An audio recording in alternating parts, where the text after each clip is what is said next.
Di dalam brankas ini terdapat perhiasan dan berlian senilai 400 crore rupiah. Hanya manajer yang diizinkan masuk ke dalamnya. Setelah menutup brankas, manajer akan menguncinya menggunakan pemindai sidik jari dan pemindai wajah. Bank ini memiliki tingkat keamanan yang sangat tinggi. Bahkan dalam keadaan darurat pun, dibutuhkan waktu 6 jam untuk membuka brankas. Namun para pencuri menggunakan kecerdikan mereka dan berhasil mencapai sebuah terowongan kuno yang terletak tepat di samping brankas. Mereka mengenakan pakaian pelindung dan menutup tubuh mereka sepenuhnya agar tidak meninggalkan jejak sedikit pun. Bahkan satu helai rambut pun tidak. Kemudian seorang peretas mengganti tampilan layar penjaga dengan rekaman video berulang yang telah disiapkan sebelumnya. Brankas itu benar-benar kedap suara, jadi tidak ada yang bisa tahu apa yang sedang terjadi di dalamnya. Para pencuri kemudian menarik keluar dinding yang telah dipotong dengan laser, lalu masuk ke dalam dan mencapai pintu belakang brankas. Satu persatu mereka semua masuk ke dalam brankas. Brankas kerajaan itu sudah penuh sebelumnya. Berlin mengatakan bahwa semua perhiasan harus diambil dan kotaknya dikembalikan ke tempat semula, agar terlihat seolah-olah tidak ada seorang pun yang pernah masuk. Setiap perhiasan memiliki nomor sendiri yang memudahkan para pencuri menghitung dan memverifikasinya. Semua perhiasan itu adalah milik orang-orang terkaya di dunia. Para pencuri memasukkan semua perhiasan ke dalam tas. Sekarang, satu-satunya masalah mereka adalah bagaimana 6 orang bisa keluar dari brankas berkeamanan tinggi tanpa ketahuan. Dan masih ada 10 jam tersisa sebelum acara lelang dimulai. Mereka harus meninggalkan Paris bersama perhiasan sebelum itu.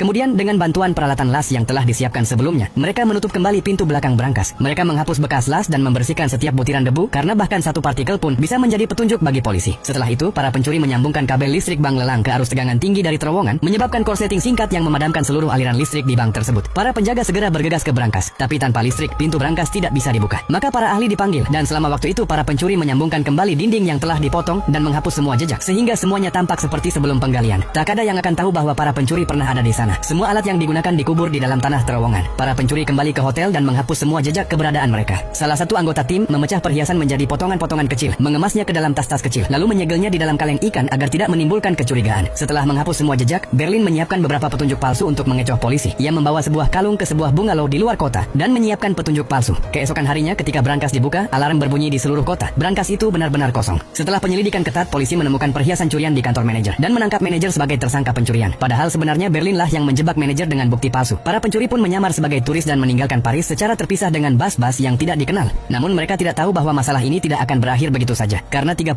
pemilik perhiasan itu bersama-sama memanggil detektif terbaik di dunia untuk menyelidiki kasus tersebut. Melarikan diri darinya hampir mustahil.